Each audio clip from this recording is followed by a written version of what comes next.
This is Toole Time Real Estate Radio on WWDB 860 AM. I'm Tom Toole. She's Stacey Mitchell. Special guest Kurtis Maynard, super agent in the house, and she's Sarah Tymon. And we've got Nick behind the camera. Little guest camera work this week, and every week we are streaming live on Facebook, YouTube, Instagram. Just look up Tom Toole Sales Group, and we all work at the Tom Toole Sales Group, the number one RE/MAX team in Pennsylvania since 2018. Big news in Philadelphia this week around real estate. This is probably the biggest news we've had locally, I would say, since we started the show. So if you've been living under a rock, you haven't been listening, the Philadelphia 76ers, they want to open a new downtown arena in 2031 in the Fashion District. I don't call it the Fashion District, by the way. I want to get some input on that in a second. At 10th and Market. And people are up in arms. This is a very polarizing topic. People either love it or they hate it. What do you guys think about all this? Sarah, why don't we start with you? Because you've lived in the city, you've been down there. What's your take on the downtown arena, especially in that part of the city? Yeah, I mean, I think it's interesting. I like it in other cities that I've been to when they have the stadiums, downtown. But what's interesting about Philly, I kind of like the stadium setup that they have going on, where like all of the different sporting events are all in that complex in South Philly. So, I mean, I'm not like too upset either way for whichever way it ends up going. I can see like pros and cons to each. But cities that I've been to that have their stadiums right in the middle of everything, that is fun when you go to an event or you go to a game and you can just be right in the middle of everything. They were going to go to Penn's Landing, and it was Penn's Landing. This was a couple years ago. So the Phillies were going to go in the 90s, right at 12th and Spring Garden. That got shot down. Yep. Because a lot of the Chinatown neighborhood community said, hey, don't move here. I used to live right by here, so I've got a very interesting perspective I'll share with you shortly. But, yeah, they've tried this before, and it just, unfortunately, it just got shot down. Then the Sixers, they wanted to go to Penn's Landing a couple years ago, and there were some logistical issues there getting in and out. I think I would say Penn's Landing is a lot tougher because there's no public transportation over there. I think the closest stop is like that L stop. It's in on 5th Street or something. I've been there once, so that's part of the challenge. So they have tried to develop this area of the city before, but that was at this point like 30-some years ago. Yeah, see, I'm going that far back. I remember. But I remember that. I was like, about. They got shot down for that. No, I think it's exciting. Any type of new development for me is very exciting. But I'm with Sarah, though. I do like all the complexes together. Mm-hmm. I think there's so much energy. If there's a couple games going on at one time, it's like just a lot, and it's just energizing. There's a lot of other events that happen in the complexes too, like a lot of 5K runs and fundraisers and things like that.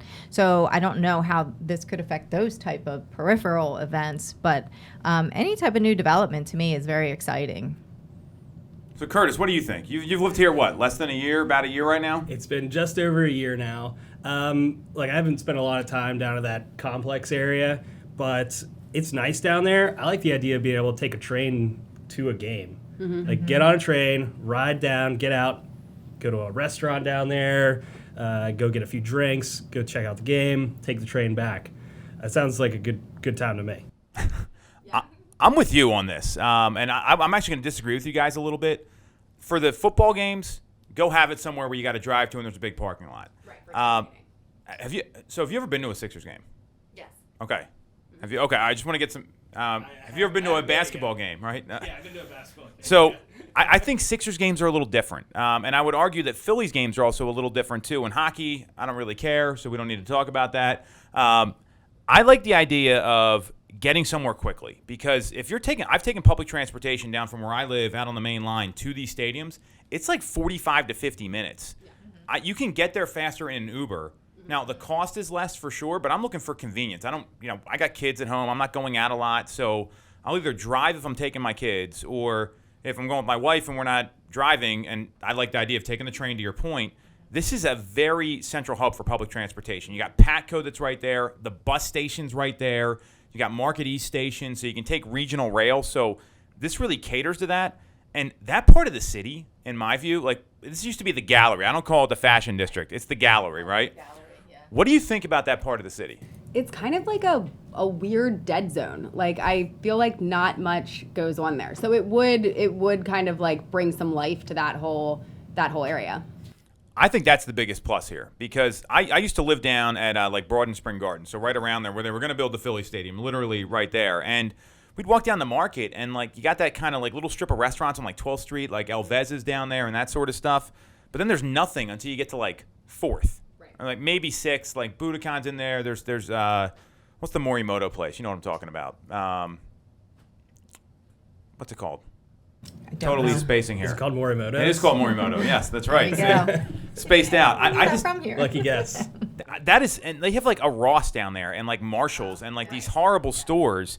Not horrible, but not what you would expect in the downtown mecca of the 5th or 6th largest city in the country. So, in my view, I think this is huge. Now, the other problem you're having here is there's all these people complaining about parking, right? There are 29 different parking lots within a half mile that are under capacity right now. So they're going to figure all that stuff out. I think there's a couple things at play here, and then I want to hear what you guys think about like how this is going to affect the communities down there. One, this is all privately funded. So a lot of these stadiums, it's been like we got to get a subsidy from the state or we've got to get the city to pay for it. Well, the owners of the Sixers, they're billionaires. They're smart people. They have developed a lot of places. So the fact that they're doing this all themselves, I think it's a huge win for the city because Philadelphia's already riddled with debt as it is. And on top of that, this might not be their final plan. Their final plan may be to build something else or own a building somewhere instead of rent it, which is what they do right now at Wells Fargo. I think these guys are way smarter than most people. So this may not be what's going to end up happening. If they did this, I would love it because I've seen like Nashville, like the stadiums are like right downtown, football and hockey. Like it's right there on Broadway, which is like the main drag in Nashville. DC, the Capitals and the Verizon Center and the not the Bullets, the Wizards. They used to be the Bullets. They're right downtown. Madison Square Garden, obviously. I think we're kind of not the norm with football. Football is usually outside, but with like basketball, baseball, and hockey, Philadelphia's not the norm having the complex. So right. I like the idea of being downtown because I like, you want to go out to dinner beforehand. Mm-hmm. If you want to do that now, you got to go to Xfinity Live. Right. Like, what are you going to get, a cheesesteak? Yeah. There's the one kind of nice restaurant there, but otherwise it's kind of a pain in the ass. So from someone that comes from the suburbs, I really like this. If I was living in the city, I'd probably care less. So your perspective may change soon, Sarah. Then because did you get on the Broad Street line and just kind of go down to games before? Or? I'd Uber. Uber, yeah. So yeah. How long was the Uber ride? From my place before 10 minutes. Yeah, I do that all day, but when it's a half hour, oh yeah, I that's like with because usually if you're going to a game, there's heavier traffic, but because distance-wise, not far at all. And now I do think you are right that for like Sixers games, tailgating is different. Like it's not people aren't in the parking lot, right? Because I think that for your Eagles games and your Phillies games, like tailgating is a big part of the experience there, and people go, many, many hours before to set up and to be out there. So, but you don't really see that for the Sixers game. So, yeah, it would give a good opportunity for different restaurants to get some more action and kind of take advantage of some of that space that's really could be a great location, but there's just not much going on there. It's a weird area. And it could draw people into shopping, things like that, things to do before and after games, which I think is great. But the public transportation aspect of it is really key. And like Tom said about the parking lots that are underutilized at this point, that's great. They'll be utilized. But if a lot of people can take public transportation right there, they hopefully won't be over capacity. Because anytime I drive into the city, it's like I don't like it. It's disaster for me. So if I can take the train in, which I love and have done that a lot, that's definitely key. Right now, going into the stadiums, we have to drive. Yeah. So, and it is a pain. A couple of ways in and out, and you always stuck on either 76 or 95 or the parking lot. Or in the parking lot. Yeah. Just getting out of the parking lot sometimes is. So I think this is exciting. Cool thing. Yeah. I think this is going to be huge for the city, and if they actually do this, and this has been something they've been trying to do for a while. Like this isn't the first proposal. So the question that's come up is that it sounds like we're all kind of like, this is awesome, right? That's kind of the I'll be like 50 when this finally gets built, so it'll be great. Maybe I don't even know if I'll be going to games then, but that's another story. You will. I hope so. Hopefully I'll go with my son because he'll be 19. It'll be a little different than taking a 9-year-old right now. So. I think this is going to be huge. What do you think about the neighborhoods around there? Because this is always – I've seen any development that happens the neighbors get up in arms, the people that live there. So what's their reaction going to be, or how do you think it's going to positively or negatively affect the neighborhood around there? Because you're right by Chinatown. You're in the gallery, the fashion district, whatever you want to call it. How do you think those people are going to feel about this? Well, I think it depends on how it's presented to them.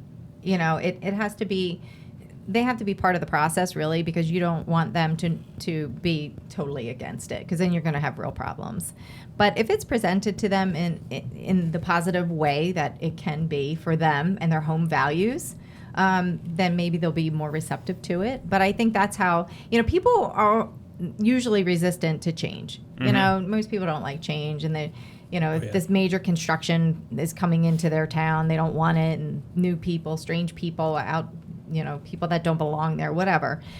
It's scary. Yeah. The unknown is always scary for folks. So I think that the more that they can involve the community into the process, the more well received it will be. Yeah, I mean, the community always, anytime this happens, from what I've seen, the people around are always scared that it's going to affect them in a negative way.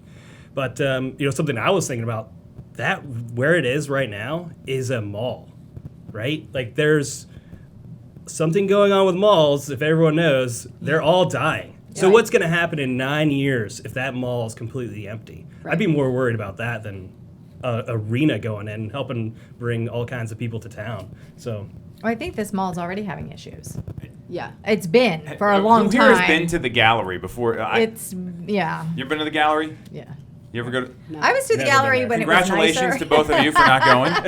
But I mean, I would pass through there when getting off the station. Mm-hmm. If you're there for some of the hospitals that are in town, you would go to that station and pass through. And that mall has been having, if you can call it a mall, it's an indoor shopping place.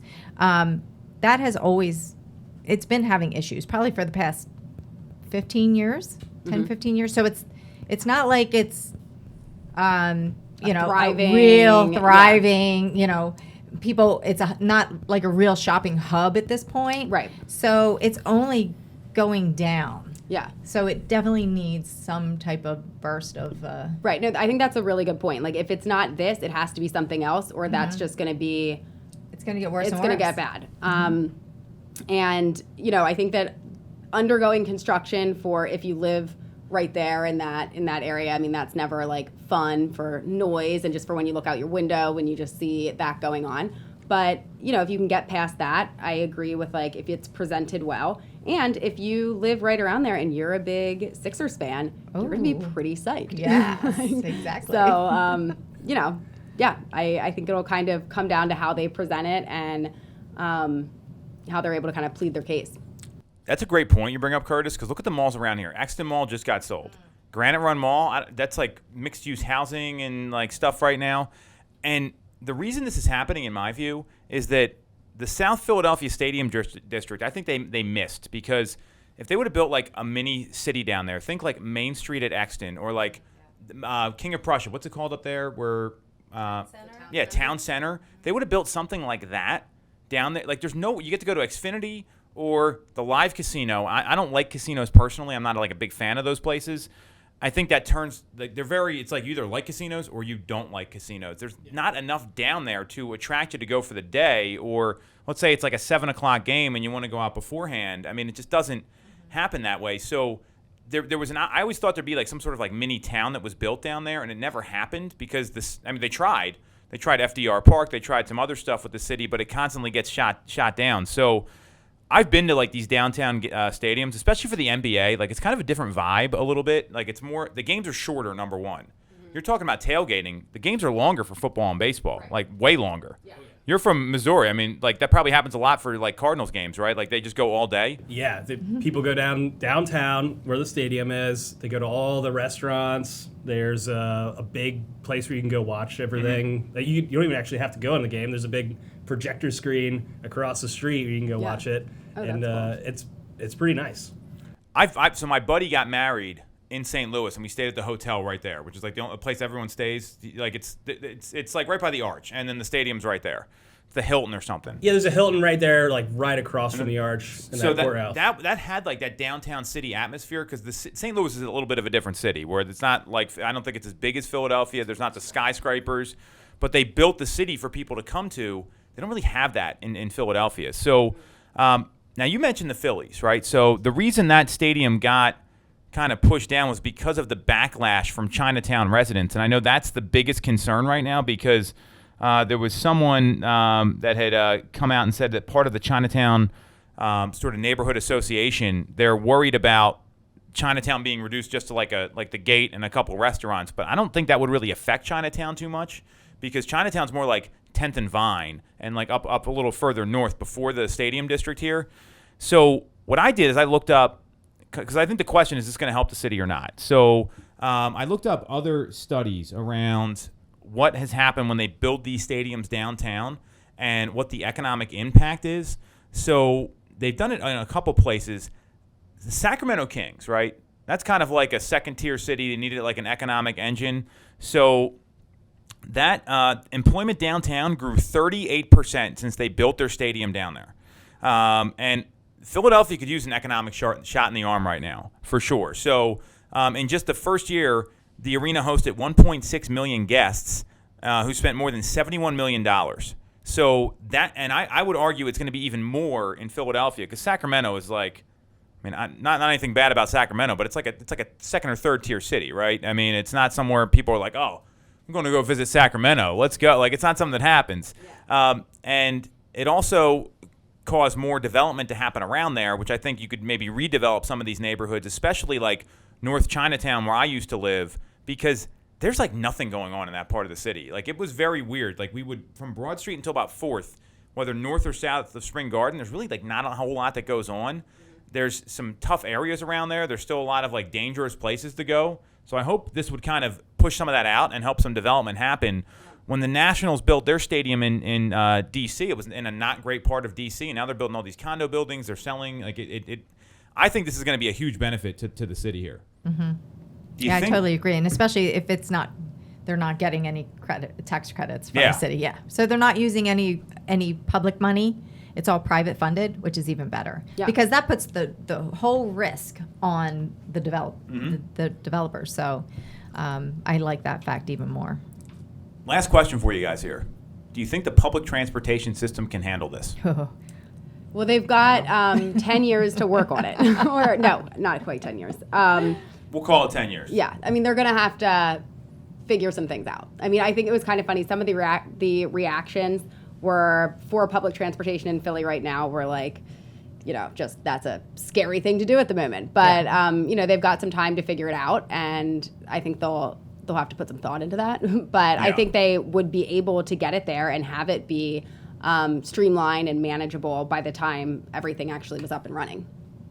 Yeah, I would think in 10 years they could figure something out. I've heard people say, like, taking the L train is kind of, hit or miss. You may see some stuff on there. Use the word dangerous. That's okay. Yeah. I've heard some bad things about that. I've never personally ridden on it, but, that's a long time to figure it out and figure out how they're going to do everything, all the logistics. So I think they could do it. So I think there's going to be a test happening here with public transportation, because in 2026, FIFA is coming to Philadelphia for the World Cup, and it's the 250th anniversary of the country, and there's going to be a lot. The Phillies are going to have the All-Star game. Apparently, we're going to have the NBA All-Star game and the NHL All-Star game all that year. Philadelphia's getting everything because it's the 250th anniversary of the country. There's going to be a lot of people coming to town, and I remember when they had the NBA All-Star game in 2001, I guess it was. And it was like the city almost couldn't handle it. It was a big deal, and it was right when the Wells Fargo Center opened. It was called the Core States Center at the time, I believe. That was before the FU Center. I remember there was FU Center for a while. First Union. It's real life, Kurtis. Welcome to Philadelphia.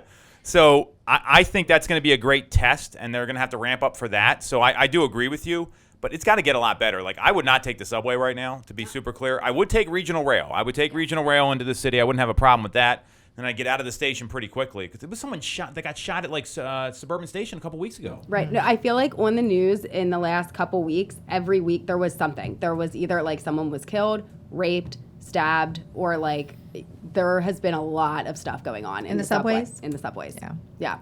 So they're going to have to figure that out regardless. Well, I know there's already a lot of investment going on the regional rail where I am. That what is the R4 line or something? Well, it's the R5, and now it's the R5. Paley Thorndale. Same one I take. Yes, exactly. So, and that's been great. I mean, they're really investing in beefing up a lot of the local stations. So I think that's part of it. That's going to be part of this whole process here. But yeah, they're going to have to figure it out. If they want this to be a success, they're going to have to figure it out. And since it's private funded, that the pressure is on the city and the regional rail systems to and the subway systems to elevate themselves and rise above and make this a successful proposition here. So I'll leave with this. As a suburban resident, I would much rather go downtown than go down to South Philly. Like, I'm thinking, like, you want to go out and have a nice dinner, catch the game, right? Go out before. Like, it's so much more exciting to me than I'm going to go to Xfinity, have some drinks. It'll be fun. Don't get me wrong. See the Sixers. I'm going to go home and sit in an Uber ride for 45 minutes. Like, I think this is going to really be great for the city, and it's going to get more people coming back to the city because the past 2 years, there's been a lot of restaurateurs that have moved to the suburbs. You got Mark Vetri, Nick Elmy. These are like master chefs that have brought their restaurants to Bryn Mawr and Bala. I think there's going to be more of this. Could really revitalize a part of the city where there's some opportunity as well. So I'm a big fan of this. Like, I don't think they should move other stadiums. I like the Eagles where they are. That's like a tailgating sort of atmosphere. That's a whole like all day thing. Phillies, I would agree with you, Sarah, as well. That's like kind of it's like more like an outdoor game. It's kind of like we talked about the Cardinals. And who cares about the Flyers? So I'm a big fan of this. Sounds like we're all in agreement here, which is great. So great for the city. Everyone stop complaining. This is going to be a good thing. On that note, we're going to take a break. We're going to come back, and we're going to talk about home prices falling for the fifth straight month. Not home prices, number of home sales falling for the fifth straight month. And most Americans think now is the time to actually buy a property, which is a big change of pace. This is Toole Time, Real Estate Radio on WWDB 860 AM. Buying a home or already own one? We can help. I am Kevin Hamill from Alliances Insurance Agency. If you haven't reviewed your policies in the last 3 years, now's the time. New home buyers, there are a number of ways that we can help you get to that settlement table. Call us to find out more at 610-816-0043, extension 3, or visit our website, alliancesinsurance.com. Don't forget the S, it's for savings.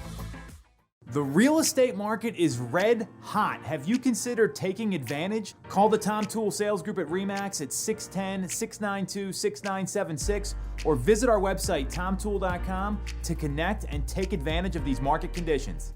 For the best local mortgage service and great rates on your money, look no further than Mortgage America. We have been operating in the greater Philadelphia area for 40 years with a focus on smooth, easy access to home purchasing. Whether you're a first-time buyer, upsizing or downsizing, or just refinancing, we have programs for you. We also have closing cost assistance programs and access to subsidized interest rates. Pre-approval is free, no costs or commitments. To learn more, visit our website at mymortgageamerica.com or give us a call at 610-439-8000. We always have a person available to take your call with around-the-clock human service. Purchase your home with the personalized local service you find at Mortgage America. Mortgage America is an equal housing lender. NMLS 128501. We are back on Toole Time, Real Estate Radio on WWDB 860 AM. I'm Tom Toole. She's Stacey Mitchell. He's Kurtis Maynard.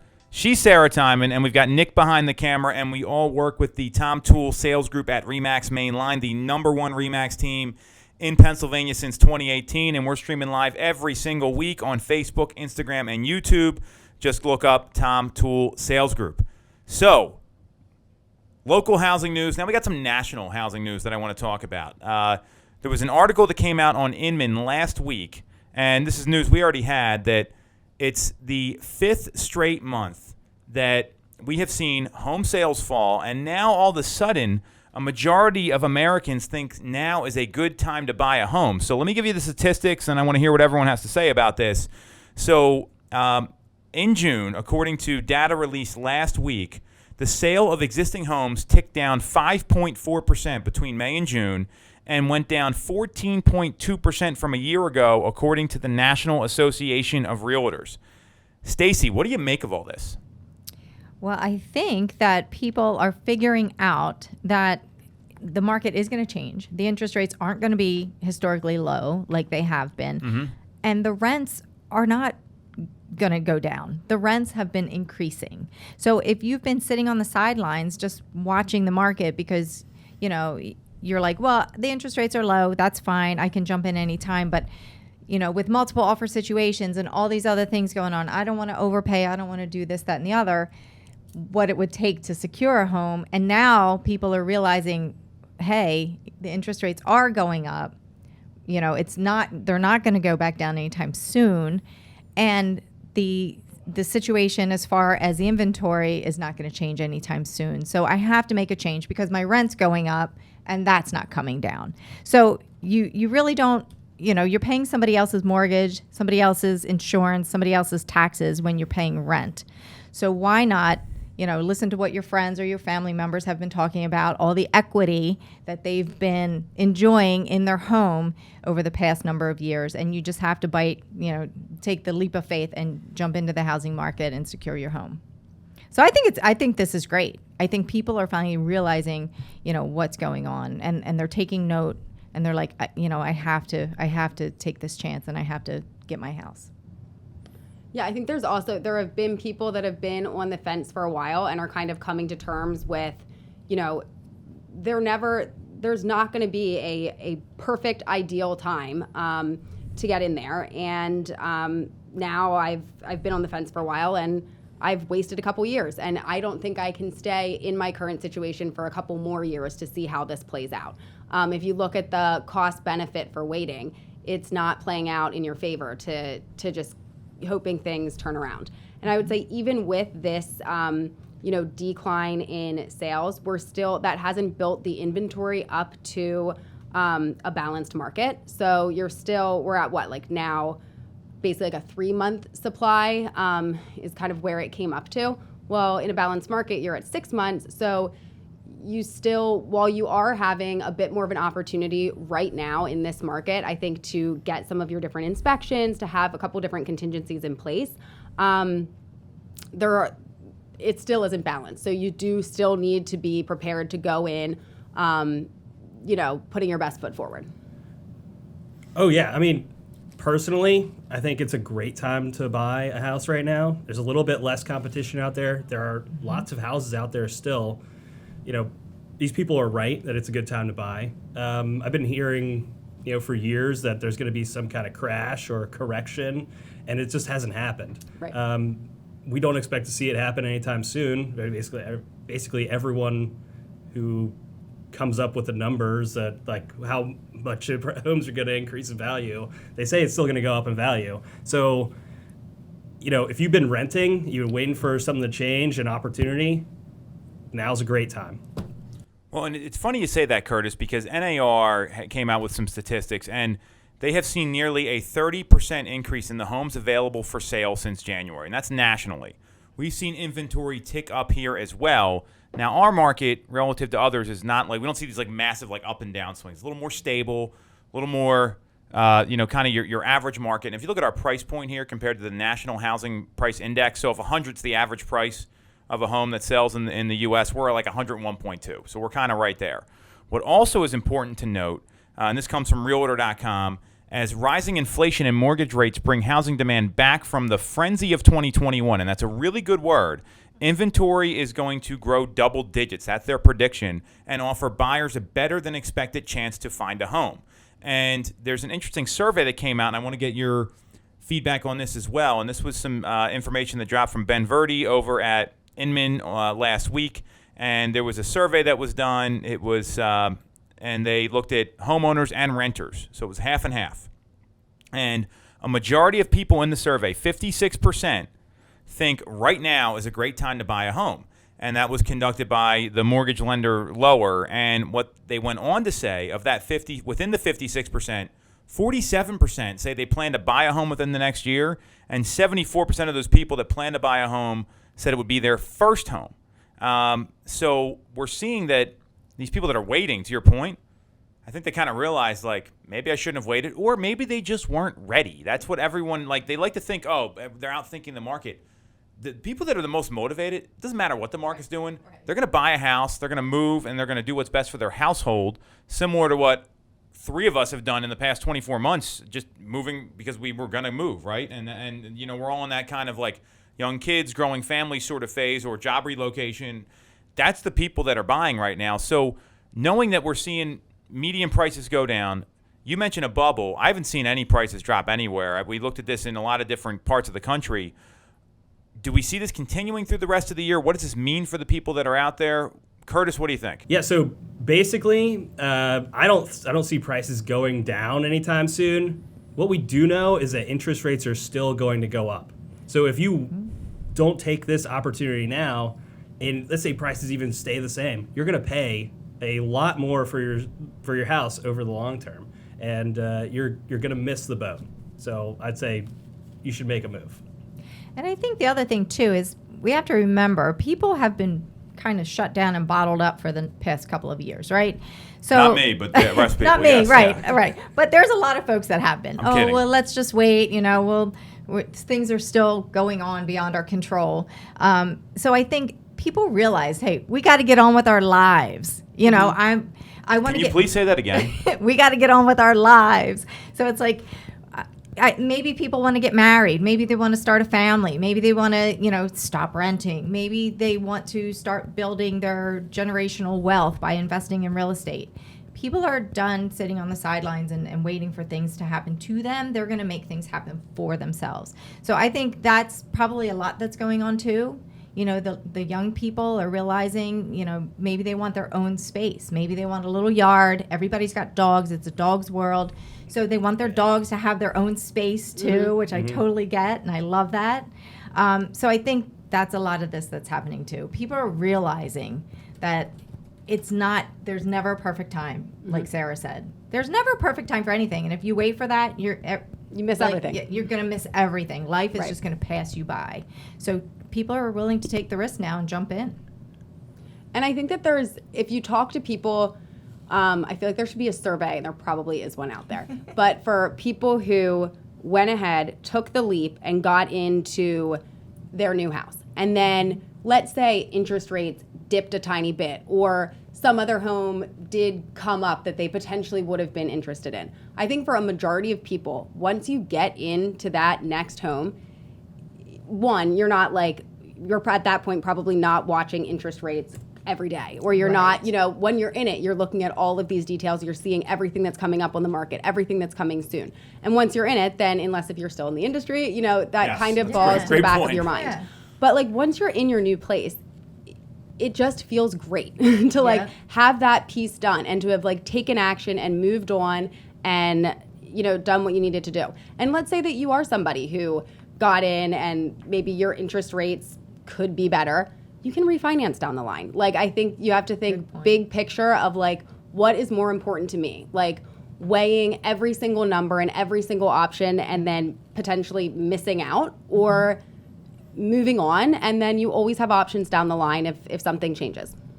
That is very well said, because think about how long it takes you to actually get settled in a home. The move doesn't end the day you move in, right?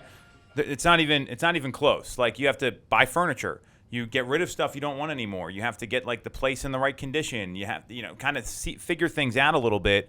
I mean, the 3 of us have all moved in the past 24 months, right? Like my house is no near the way I want it to be. Like, it's not even close. And I don't even care. I'm just happy I'm not moving and packing stuff anymore, and I know where everything is. And like, that's what a lot of people are going through right now. When you get in that new home, there's relief. Like, that stress of selling and buying is over. And there's a value to that I think a lot of people are short-sighted on. Because I know folks and clients of mine, they've looked for homes for like a year and a half. That's got to be horrible. I mean, I would not want to be like, it's tough forget the real estate agent side. I would not want to go through that. No way. Yeah, it'd be terrible. And then there's other people. I know people who have been moving every year, every other year because their rent went up. And just like imagine not having to do that. Like, oh, my rent's going up $500 a month. I have to move now. You're not going to have to do that if you bought a house. The stress of that. I can't even imagine that. There's definitely there is a value, even if you can't put a dollar amount on it, but that comes from, you know, being in your own place and it being the right fit. And if it costs a little, and budgets are very important, don't get me wrong, you need to stick within what you can do. But you also sometimes, as you get into this, you have to also look at lifestyle versus like how much do you want to put into the home. And for everybody that can be different. There's no right answer there, right? Like some people want to make sure that they get to travel every year and go out to every, new restaurant and do all of those experiences. And other people are going to put more into the house. And if there is like a little bit of a period there where you have to give up a little bit of one thing in the short term in order to save up and, have that down payment or lower your monthly cost down the line so that eventually you can do that again, you have to figure out if it's worth it to you for maybe a year there to, kind of tighten the purse strings a little bit and invest in that for you in the future. You can't have it both ways. Right. You said this perfectly, because some people, they want to, I want the low rate, but I don't want to get into a bidding war. Or I want a low rate, but when low rates are there, no matter what happens, the demand's going to increase. So, or the flip side is, I don't want to be pushed into a decision, and I don't want to pay a high rate. Well, you can't have it that way either, because usually when rates go up, demand changes a little bit. Or I want to live on this exclusive street in this neighborhood. There's always going to be demand for those properties because those homes just don't turn over. So you said that really well. And what I think people don't value enough in this world is their time.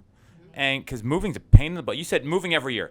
I'd be done. Like, I remember when I was in college moving out, like that was horrible. And I lived in like a room. Like it wasn't even like a house, right? Yeah. I had a room. I didn't even have furniture. Like a lot of times the furniture would come with the place, and it was still horrible. Like that would be my least favorite day because it takes you all day to get settled. And when you're moving every year, renting, and it keeps going up and up and up, the rental price because of inflation, well, that's 2 or 3 days out of your year you're losing where you could go do something else, take a vacation, go earn money, right? Like that's what people don't get. So I love everything you guys said there. Here's the home price forecasts. So let's just and these get revised every month. So the average of the 7 forecasts that a lot of people pay attention to is 8.5% year-over-year appreciation in 2022. This is from Fannie Mae, Freddie Mac, CoreLogic, the Home Price Expectation Survey, the National Association of Realtors, Ivy Zelman, and MBA, the Mortgage Bankers Association. That's the average, and it ranges anywhere from 2.7 up to 10.8%. So, like you said, Kurtis, these people get paid to make predictions. They're usually not wrong. So the people that say, I don't believe you, that's just an opinion, to me, they're just not serious about making a move. And I think that's what real estate agents need to be careful about. So with the sales declining, I'm going to throw a stat out at you guys here, and then I want to get your reaction on how real estate agents should kind of pivot here in this sort of climate. There are about 1.5 million realtors in the country right now. You guys have heard this. 648,000 of those people have not sold a home yet this year because sales are down, right? We're seeing sales are declining. What do real estate agents need to be looking at right now to determine how to find the people that want to transact and how to keep their business moving forward? Because I see a huge opportunity and almost a land grab for people that know how to navigate this market. Because there's over a third haven't even sold a house yet, and it's the middle of July.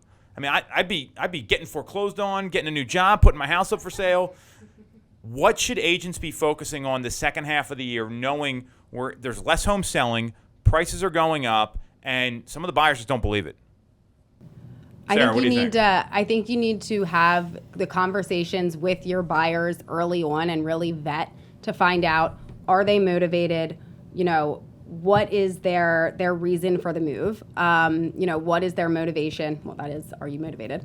Find out, timelines, finances. Like, ask them all, which are all things you should have been, that you need to do regardless. But find out who is actually serious and who is just like, oh, if the conditions were perfect and everything was great, then I would maybe throw in a lowball offer. If it's the perfect house. Yeah. If it's the perfect house. Yeah. So you do want to make sure, you need to talk to a lot of people. You need to have the, accurate local data for what is going on so that when you do get those serious people, you can actually help them move through the process and hopefully at as quick of a pace as they need. And for the people who are kind of objection, you can present them with the data of well, this is what's going on. So if now isn't the time for you, that's fine. But this is what's happening. So that you're not just, running in circles for people that aren't going to transact. Right. Oh, yeah. I mean, that's a great point. I think being able to present, like, here's what's happening, here's why it's happening, and then giving them the confidence to make a decision Right. is, like, the most important thing. Because there's all kinds of people out there, and you see them all the time. They're on YouTube. Their friend's uncle told them that something bad's going to happen. gosh, yes. And then suddenly they're, like, afraid to make a move. So being able to have those conversations with them is the most important thing right now. Right. So you have to know, you have to be the knowledge broker. So you have to know your market, your local market. You have to be able to convey that information to folks so that they feel confident and comfortable. But it is all about motivation because I think that that's where a lot of agents might go wrong. They're just constantly working with the same people, hoping that they'll transact. Yeah. And where it will never transact. So I can't believe that if that many agents haven't sold a home already this year, they're not going to be selling a home at all this year. Right. So to me, I just find that very fascinating. But I would also be curious to know how many of them were actively trying, or like, Yes. or is a I large would love number to know of that that. just people that have held on and maintained their license, but really, I mean, why would you do it? I don't know. But it could be like what you were saying about somebody's aunt or uncle that's going to throw the wrench into the deal because they are an agent and you should never waive inspections. They're probably those agents. Or the 100,000 people that got their license in the past 12 months. That's a big increase. So, I mean, it's not all of them, obviously. We've had agents that have gotten their licenses and have done really well at our team, but there's others that just have no guidance, or they think, I'm going to have a flexible schedule. I get to make my own hours. This is easy. And, you know, there's that mindset that's out there, too. So I there's probably a combination of a couple things. Combination of all that. But I really think you have to get back to basics and provide the best customer service that you possibly can to your clients. You know, you want to help guide them the best possible way that you can through the process, because that's what you're here for. You know, we're here for them. So I think that, you know, giving them the information that they need, going through the process so that they understand the full process, because a lot of people have no clue, and that's fine, but that's, again, why we're here, you know? Yeah. It's not our decision. We're helping them through this process. We're helping them make the best decision that they can. Right. And I think a lot of it is fear-based when people, you know, can't put forward that offer that will get them the house, or, you know, they're what ifing. Well, what if this happens? What if that happens? What if? Well, kind of getting them down to like, well, what if you don't do anything and you don't put in any offers and you don't put in any winning offers, and like, are you okay with your current situation? Like, what does that look like? So kind of getting them to see big picture and not just what if, you know, all of these things that are out of your control happen, but also like, what if you don't do anything to move forward in this process? Like, how does that look for you? Yep. It goes for the seller side, too. I mean, what if you stay somewhere and you can't take care of the house anymore and it falls into disrepair? Or what if you stay somewhere you hate living? Or what if you don't move out and something happens to your health? Like or you know, like you want to move closer to kids, but you don't. I mean, there's inaction is probably the worst thing to do in my view. And Stacey, you said something here, and then Kurtis, we'll go to you real quick and we'll take a quick break, is that you said motivation is the most important. So we came out, I sent a video out to you guys last night about like our recession power rules, because real estate is not going to go into a recession, but the country may, right? The number one is motivation matters. If you're not working motivated people, you're just wasting your time, and that's the most valuable asset that's out there. So I love that that's what you're talking about, Stace. Kurtis, you want to wrap this up here? Yeah, I mean, motivation's definitely important. When I hear someone say to me, if the perfect house comes along, I immediately think, I'm never selling this person a house, because there's never a perfect house. It just doesn't exist unless you build it yourself, and then even then, there will be something It's still wrong. not perfect. Yes. Yeah, happens all the time. So, 100% agree. So that's what you need to know when it comes to this change in the market, what's happening both as a consumer and an agent. So we're going to come back. We're going to take a quick break, and we're going to talk about good friend, super agent, team member Kurtis Maynard moving from another marketplace and what that's like, because a lot of people think, and I would argue this is a limiting belief, that just because I'm selling real estate here, I can't do it somewhere else, and you've proven them wrong. So this is Toole Time, Real Estate Radio on WWDB 860 AM. The real estate market is red hot. Have you considered taking advantage? Call the Tom Toole Sales Group at RE/MAX at 610-692-6976 or visit our website, tomtoole.com, to connect and take advantage of these market conditions. You shouldn't have to deal with all the red tape when getting your mortgage from a big or online bank. At Mortgage America, we have access to big bank money, but with the personalized and detailed service of a local bank. We are here in your community and ready to serve with fast settlements, low down payment options, and first-time homebuyer programs. Pre-approval is free, no costs or commitments. For more information, visit our website at mymortgageamerica.com or give us a call at 610-439-8000. Mortgage America's equal housing lender. NMLS 128501. Buying a home or already own one? We can help. I am Kevin Hamill from Alliances Insurance Agency. If you haven't reviewed your policies in the last 3 years, now's the time. New home buyers, there are a number of ways that we can help you get to that settlement table. Call us to find out more at 610-816-0043, extension 3, or visit our website, alliancesinsurance.com. Don't forget the S, it's for savings. All right. We are back on Toole Time Real Estate Radio on WWDB 860 AM. I'm Tom Toole, she's Sarah Tymon, he's Kurtis Maynard, she's Stacey Mitchell, and we all work with the Tom Toole Sales Group at RE/MAX Mainline, the #1 RE/MAX team in Pennsylvania since 2018. And we are streaming live every single week on Facebook, YouTube, Instagram. Make sure to subscribe on the channels. Put your notifications on. Just look up Tom Toole Sales Group. So we've got Kurtis Maynard here. Amazing agent. He's been kicking butt ever since we got started working together. And Kurtis moved here from another market.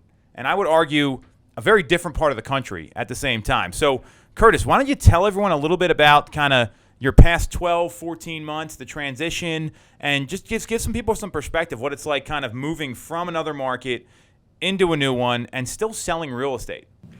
Yeah, so I moved from, I was in St. Peters, Missouri, just outside of St. Louis, selling houses there for a couple of years. And my wife's work changed. We ended up moving to Philly. So had about 60 days notice. It was crazy. I sold my house, bought a house, moved, and then got to getting my license out here, and it's been a ride for sure. So think about all the stress involved with that. Like, first of all, you had 60 days to sell and buy. Did you see the home that you bought before you bought it? I didn't. I didn't get to. As I came to town, it was kind of crazy. Luck would have it, my brother-in-law was in Conshohocken for some kind of event. Oh, wow. This house, didn't sell the first weekend. I called to my agent. I said, hey, let's go take a look at it. Let me know what you think. And I sent my brother-in-law over there, met him, put an offer in that night, got it under contract, and got super lucky. It was that's great. Awesome. Yeah. It's always better to be lucky than good, and I would argue that you probably also knew a little bit more about what you were doing. Did that give you some clarity or comfort in making that kind of decision? Oh yeah, absolutely. When I was in St. Louis, I helped a guy buy a dozen houses without ever seeing them. I would send him videos, do all that stuff. So when it came time for me to do that, I was like, well, I helped someone else do this. Right. Yeah. I'm a lot more comfortable with it now. Very cool. For sure.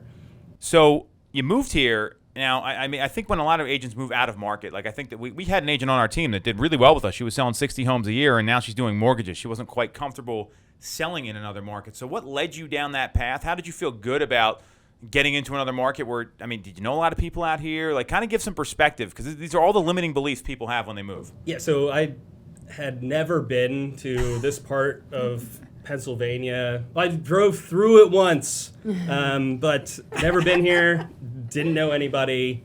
It was pretty scary, to be honest. Am I going to end up in a place where I want to be? Luck would have it, a guy I know referred me to Tom and said, hey, you got to talk to this guy when you get there. Great decision. It's one of the best moves I've ever made. It's been great so far. Thank you, Frank. I think he connected us well. I totally agree with that. So what kind of adjustments did you have to make moving from one market to another selling real estate? Because there's a lot of agents that are like, I can't move, I can't leave because I have this business here. you didn't have a choice. You were just moving. Yeah. And so I think it's obviously different situation. But what were some of the limiting beliefs, and what do you know now a year later? Because I think this is really helpful for a lot of people watching.